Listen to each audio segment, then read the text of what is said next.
Olá, bem-vindo ao módulo 15 do nosso curso de evolução. Esse módulo vai tratar do equilíbrio Wright-Fisher.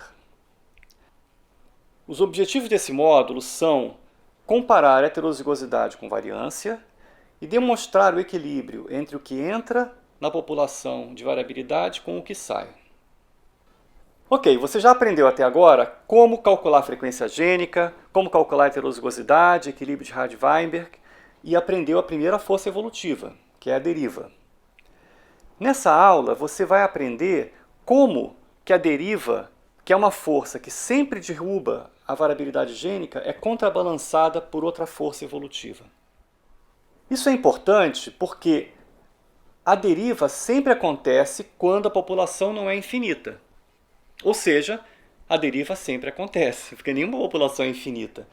E se a deriva sempre reduz a variabilidade gênica, a gente poderia se perguntar, puxa, se nenhuma população é infinita, portanto todas têm deriva, e se a deriva destrói a variabilidade gênica, como é que depois de milhões de anos de evolução as populações ainda têm variabilidade gênica?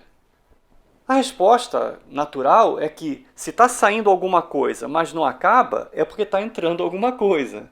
E o que está entrando? Está entrando variabilidade gênica por mutação, que é a segunda força evolutiva, ou por migração. Tanto a mutação quanto a migração fazem com que entrem alelos novos na população. O equilíbrio entre a variabilidade que entra por migração ou por mutação e a que sai por deriva foi estudado por dois evolucionistas, o norte-americano C.O. Wright e o inglês Ronald Fisher. E por isso esse equilíbrio é conhecido como equilíbrio Wright-Fisher. Para começar a entender esse equilíbrio, eu quero fazer uma pergunta para você. Olha essas duas populações. Qual das duas tem maior variância? Se a gente calcular a variância usando a fórmula da variância, a gente chega a uma variância de 0,0045 na primeira e 0,0125 na segunda. Agora eu quero que você calcule a heterozigosidade. Qual das duas tem a maior heterozigosidade? Calculando a heterozigosidade como 2pq, a gente vê que a primeira tem uma heterozigosidade de 18% e a segunda tem uma heterozigosidade de 50%. Ou seja, a segunda tem maior variância, mas a segunda tem também maior heterozigosidade. Agora, olha só o que eu descobri. Quando eu divido a variância da segunda pela da primeira, eu descubro que a segunda tem 2,777777 vezes mais variância que a primeira. E quando eu divido a heterozigosidade da segunda pela da primeira, eu descubro que a segunda tem 2,77777 vezes mais heterozigosidade que a primeira. Olha que legal. Que mágica é essa? Olha só, não é mágica, é matemática. Se você olha a fórmula da variância e a fórmula da heterozigosidade para dois alelos, vocês veem que as duas têm pq. A variância é pq sobre n e a heterozigosidade para dois alelos é 2pq. Então é natural que, como só tem duas variáveis, que é p e q, elas vão manter a mesma relação. E daí? O que isso tem a ver com o que eu estou falando? Tem tudo a ver com o que eu estou falando. Repara, a população com a maior heterozigosidade é aquela que tem maior variância. E o que é a variância? A variância é o que causa a deriva gênica. E o que a deriva gênica faz?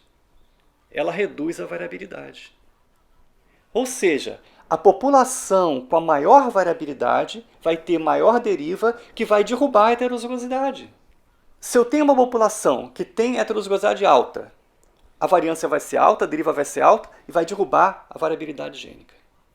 Por outro lado, se a variabilidade gênica for baixa, a variância vai ser baixa e vai cair mais devagar a variabilidade gênica, vai continuar caindo. Mas agora, se eu começar a enfiar a variabilidade por mutação, deve haver um equilíbrio entre as duas. Quando a mutação entra e a variabilidade é muito pequena, a deriva é muito pequena, então a mutação vai ser uma força grande. Conforme a variabilidade vai aumentando por causa da mutação, a deriva vai aumentando também, até que chega um momento em que ela contrabalanceia a entrada por mutação. Para mostrar graficamente como faz isso, eu bolei um modelo com garrafa PET. Vamos ver o nosso modelo.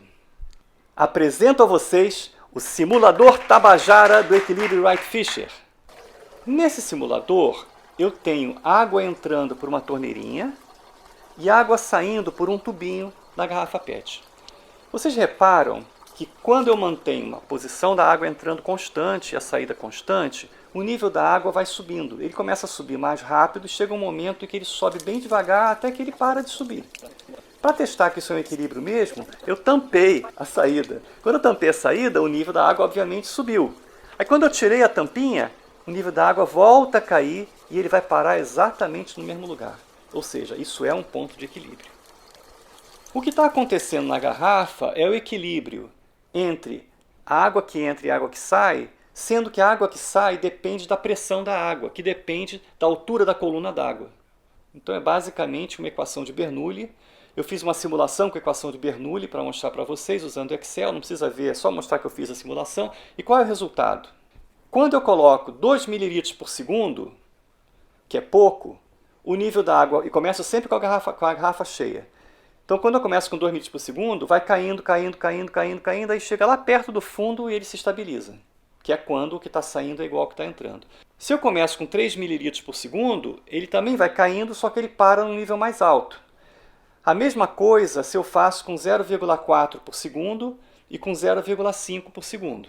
Se eu começo com 2 ml por segundo, ele vai caindo. E aí eu aumento para 5 ml por segundo, ele volta a subir até chegar no outro ponto de equilíbrio, mostrando que as interferências levam a mudanças nos pontos de equilíbrio. Da mesma forma, se eu começo com 5 ml por segundo, ele ia chegar no equilíbrio, aí eu desço para 2 ml por segundo, eu diminuo a entrada de água, ele volta a cair até chegar no ponto de equilíbrio de 2 ml por segundo. Isso é muito parecido com o que eu estava fazendo quando eu tapava a garrafinha. Voltando à garrafa, vamos fazer agora com a torneira um pouquinho mais aberta, né? uma entrada de água maior, como se fosse aquela dos 5 ml por segundo. O que vai acontecer? O nível da água vai subir mais rápido e vai chegar num ponto que vai parar. Aí eu tampo o tubinho, ele sobe mais, eu solto o tubinho, ele volta a descer até chegar num ponto de equilíbrio de novo, que vai ser um ponto de equilíbrio maior que o anterior porque está entrando mais água.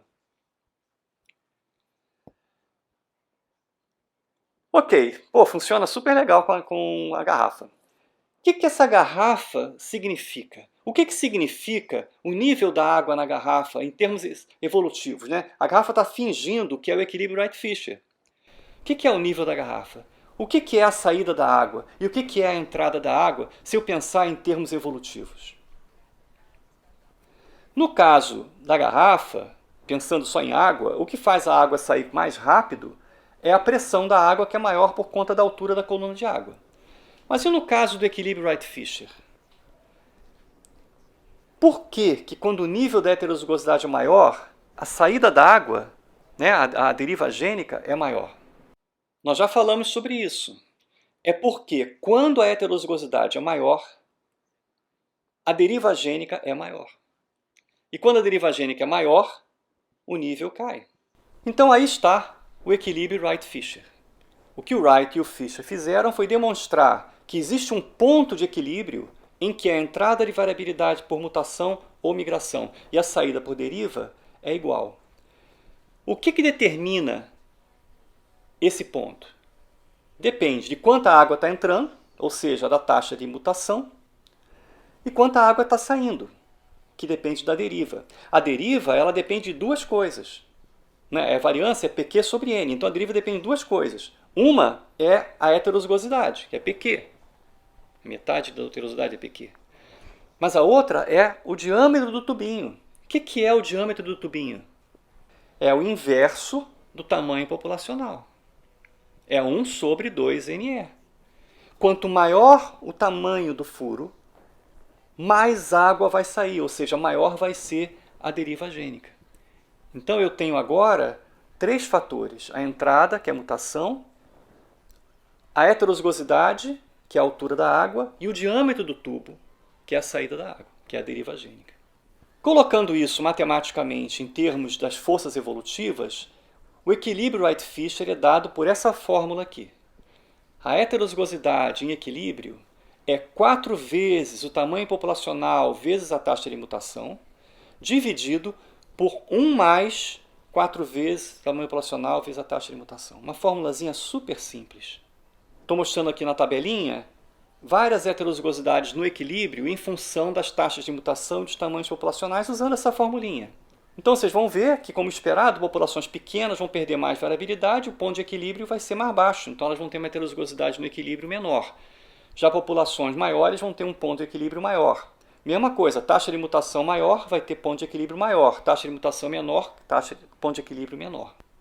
O legal desse negócio é que, se eu assumir que a população está em equilíbrio Wright-Fisher, que é um pressuposto um pouco grande, porque isso leva muitas gerações para chegar, eu posso, a partir da heterozigosidade e da taxa de mutação do gene que eu estudei, dizer qual é o tamanho da população.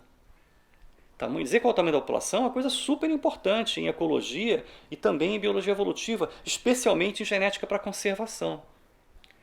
Então, o equilíbrio Wright-Fisher é fundamental porque ele nos mostra o que é previsto em função do tamanho da população e da taxa de mutação. Então, resumindo, a passagem de genes de uma geração para outra sofre uma variância que é devida à estocasticidade.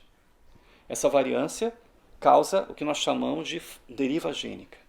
Se não houvesse entrada de variabilidade, como nenhuma população é infinita, todas as populações iriam até heterozigosidade igual a 0. Mas está sempre entrando variabilidade por mutação e migração. Então, a heterozigosidade que uma população madura vai ter, uma população que já atingiu seu equilíbrio, vai ser função de quanto está entrando por mutação e migração e quanto está saindo por deriva gênica, que é função do tamanho populacional. Vocês repararam que na fórmula eu coloquei NE, eu não coloquei M. O que é NE? Porque eu falei que era o tamanho populacional, mas não é qualquer tamanho populacional. É um tamanho populacional especial. Vejam só essa conversa entre o Fred, que é um geneticista, e a Gabi, que é uma ecóloga. No próximo módulo, a gente vai resolver esse problema dos dois. Até lá!